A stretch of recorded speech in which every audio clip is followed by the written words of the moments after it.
Fire Chief Jay Hobbs is with us tonight. Jay, please stand.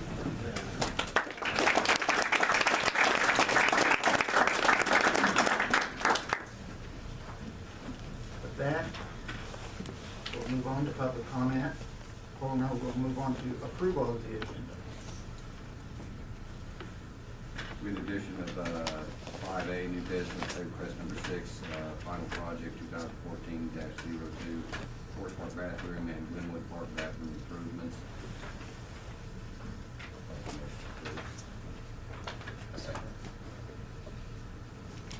Commissioner Reese? Yes. Commissioner Goddard? Yes. Commissioner Perez? Commissioner Shaw? Yes. Mayor Hooper? Yes. Now that brings us to item 4, public comment. If you're here and would like to address the commission, please step to the podium. You'll be given 5 minutes. Please state your name and address. I'm here. Go right ahead. How you doing? My name is Ted Sears. I live here in Parsons. And I'm going to bring up something that we went through about 2 years ago. We got our $227,000 from Syngenta. You remember that, atrazine contamination? Okay. I understood there was a 4-0 vote that that money was to go into 2 funds. Recently it came out in the paper that that money was not in 2 funds. Now, my question is, it was voted on to do that, why didn't it happen? There was. Okay, No, I'm not trying to be contentious here, guys, Right. but the ecology is very important to me, you know. How we do our water, how we do everything. I've been in on that since the 80s, so that's the reason I bring it up. There was more to that than that I wanted to ask about. But that, during the whole time, we talked about creating some buffer zones, and we talked about contacting the Middle Neosho Watershed Restoration. We talked about contacting the Department of Agricultural Conservation Reserve. We talked about talking to some of the local farmers about doing that. Was any of that done? And by whom, please?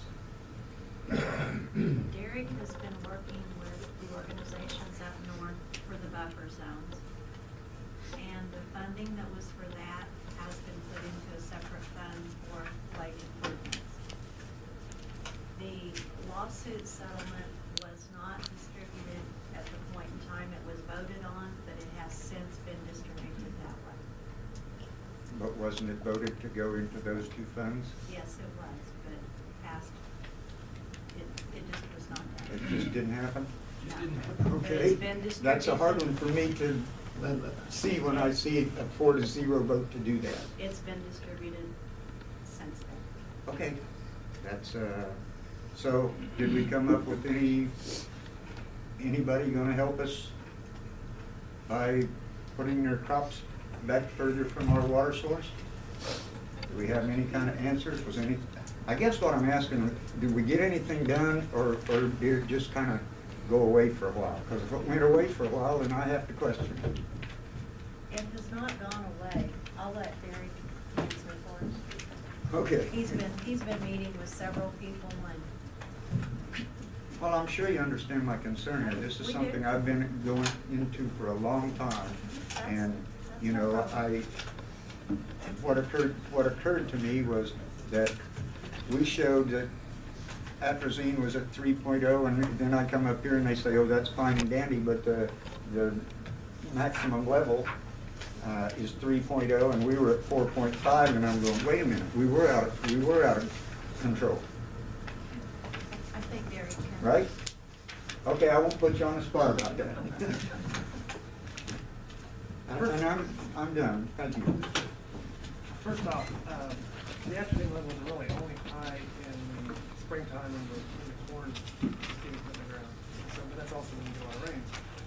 But yeah, we have contacted, I actually go to the RAPS meetings that happen once a month, and they have been notified by us.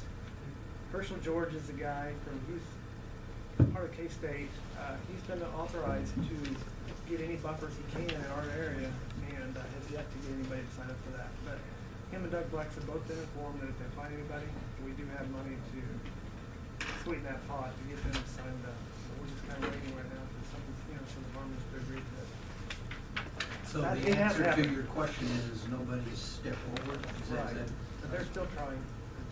We may get some sometime, but it's just hard to get them to release some of their farm ground that benefits them that much to do Thank you, Gary. Wait, if you would, please wait. I'd like to make a comment to Mr. Sears, if you would. There was a resolution passed by the commission for the distribution of the funds. I don't have that resolution number with me, but we can certainly get it for you. I have it. And the fact of the matter was that it was just left in the water fund and it was distributed at a later date to where it should be. Maybe I should go back over there. Sure. I guess what I'm looking at is here we are 2 years later, and I'm hearing that, well, we've talked to these people, but nothing's happened. At the meeting when we did that, there was a proposal that maybe we should think about giving those people some money to back up from our waterways. Okay? Now that was discussed, and then it was basically shut down by Mr. Dress, I believe, that, well, we didn't need to do that, and I heartily disagree on that. I think we should be going out here and trying to get this happening, even if these other two agencies don't do it. And we decided that we have a problem. We're showing atrazine in our water, maybe not recently, I agree, but still, it's a bad chemical, folks. I mean, it's not fluoride. Let's not go there, okay? Okay, well, that's all I wanted to say. Thank you very much. You can rest assured that water is safe to drink. Frank Barnett, 3533 Hill. Go ahead. You know, that was talked around and everything, and quail buffers and stuff, and water buffers along your streams is soil conservation, and they can get that done if they want to do it. The thing is, I think you're sitting on looking at, we go out and pay them extra and convince them to do it, and they get it done, and we guarantee them some money. They will get paid for that. And listen, I put native grass in, and there's a program there. You can't force them to do it, but if you can talk them into putting it along the creeks and stuff coming in, it's available. And it's not our responsibility, it's our responsibility to see if we can get them to do it. But as far as having to pay for it, you're just spending taxpayers' money here when there's taxpayers' money available if they'll do it. They sign up and get it done. And it's readily available, and the government is, they push that. They like soil conservation because we're gutting it and turning it out and washing it away, and so much stuff running into the creeks and what. And I just left you a little note. I've been in this world for quite a while, and I drank more water out of the creeks and streams, but not today the way it is. It's pitiful, and I've been up and down. I drink it when I was a kid, many a time. But it is available, guys, if you just check into it. And I don't think we have to put the expense out right here in the city to get it done, because there's federal and state plans out there available. Thank you. Okay, thank you. Anyone else who'd like to address the commission? If not, we'll move on to item 5, the consent docket. Consent agenda includes items of routine nature, and one affirmative vote will approve the recommended action for each and every item on the consent agenda. Items may be added or deleted at the request of the city commission staff. Item A, city commission minutes. Information, city commission minutes for the following meetings: January 21st and 30th, 2014, February 3rd, 13th, 17th, and 27th, 2014, March 3rd, 13th, and 17th, 2014, April 3rd, 7th, and 17th, 2014, May 1st, 5th, 15th, 19th, and 29th, 2014, June 2nd, 12th, and 16th, 2014, July 2nd, 7th, 17th, 21st, 2014. Recommendation approve and authorize nurse signature. B, accounts payable, appropriation ordinance number 0158. Information, ordinance making appropriations for the payment of certain claims for the city of Parsons, Kansas. Total amount $255,194.03.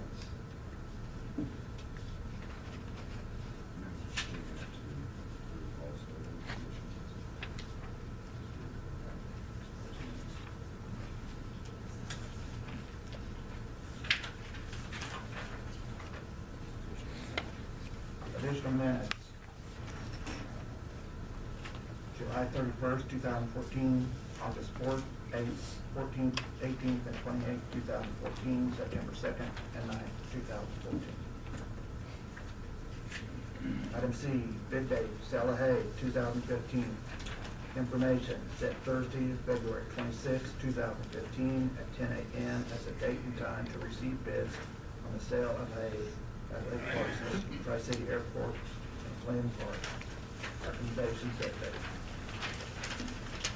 Item D, bid date, firefighters grant project. Information, the Parsons Fire Department received a 2013 assistance to firefighters grant from FEMA to replace 80 air packs. The grant amount was $49,400. The Parsons Fire Department is responsible for 10% of the match set Monday, March 16, 2015, at 10 a.m. as the date and time to receive bids for the 8 air packs, with bids to be awarded on March 16 at the regular city meeting. Recommendation set date.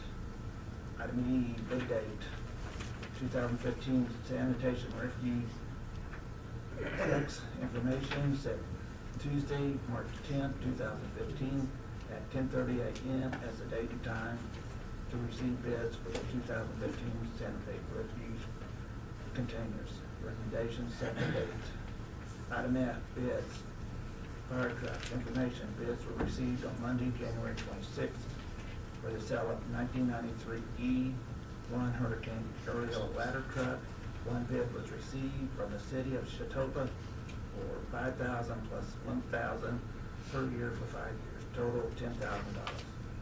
Recommendation, reject the bid from the city of Chatopa. 2, approve placement of the truck to an equipment auction site at a later time. Item G, FHLB loan, Pizos. Information, 2007, the city of Parsons applied for and received a $25,000 grant from the Federal Home Loan Bank of Topeka. The purpose of this grant was to set up a revolving loan fund, and as the money is repaid by the loan recipient, the funds become a permanent funding mechanism for the city of Parsons to use as an ongoing revolving loan fund. The city has made $5,000 loan from this pool and currently has sufficient repayment funds to start reloaning this money out. The loan carries a 1% interest rate and requires no matching funds. It must be fully collateralized. We currently have a request from Paul Pizos of Pizos Restaurant for a $5,000 loan to remodel his business. Paul has borrowed money from the city in the past and has had an excellent record of on-time payments. Recommendation, approve and authorize the mayor's signature on the loan to Pizos Restaurant.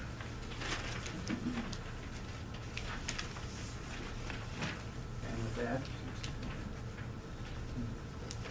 6, no, that's not it. With that, the consent docket ends.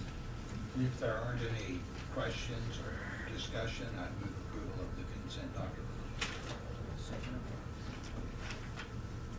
Commissioner Cruz? Yes. Commissioner Goddard? Yes. Commissioner Perez? Commissioner Shaw? Yes. Mayor Copeland? Yes.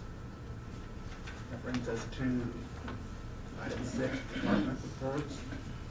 A, monthly reports, January 2015, MR1 to MR25, recommendation, receive and file. We're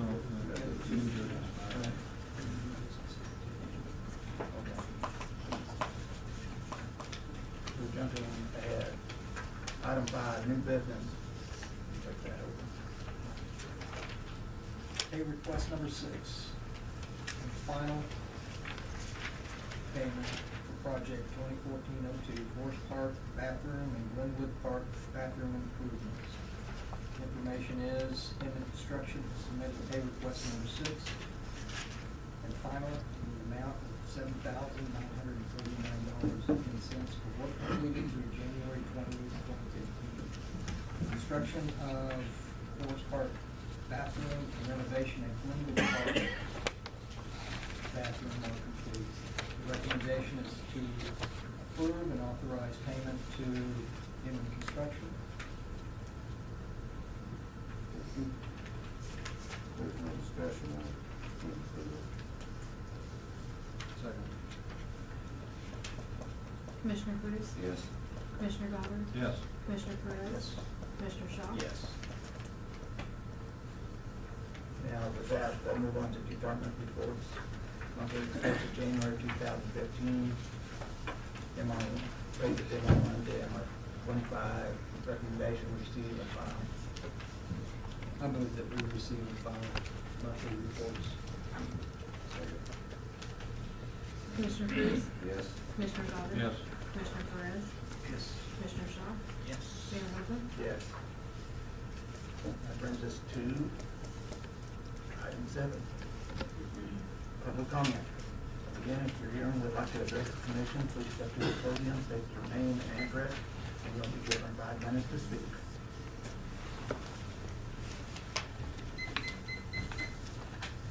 Raven Martinez, 1101 North 26th Street, Parsons.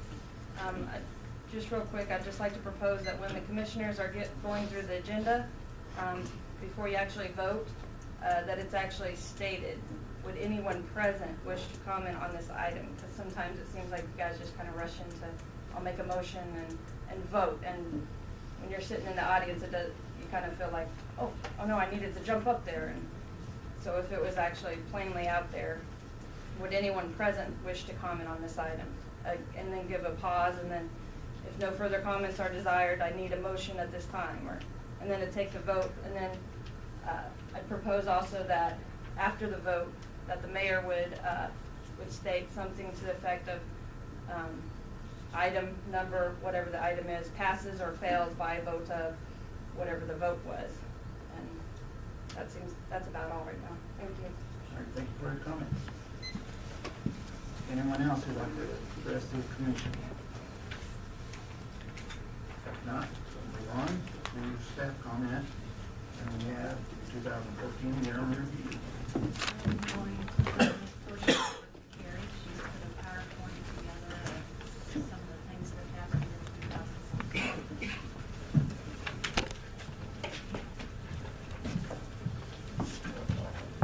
All right. I promise I won't take a lot of time tonight, but what I wanted to do is kind of go through, at the year end, we always go through projects, events, and different happenings in Parsons, just to let everybody know what's going on. So, like I said, it's projects, events, and people. We saw a lot of changes in 2014, both in city government and the city of Parsons. We saw the improvement of a large section of water line. We saw a lot of sewer repairs. We had some major road projects that went on. So tonight's presentation is just kind of a quick overview of everything that's gone on in the city that I have photos of, that I've worked with others, just to kind of throw you back. We actually had snow a little earlier last year, so January Public Works worked on the first snowstorm. And followed in January, the Parsons Police Department received a grant from Union Pacific to do saturation patrols at rail crossings, officer safety near the rail yards, things like that. They did receive $2,500 in order to do that. Moving on in February, a lot of events take place in the Municipal Auditorium, and with that, we did host America's Got Talent's Little Elvis. So bringing Joseph Hall to the auditorium brought a crowd of people. Moving on in February, KDOT business leaders, KDOT officials, business leaders, and the city all met to begin the Access Corridor Management Study.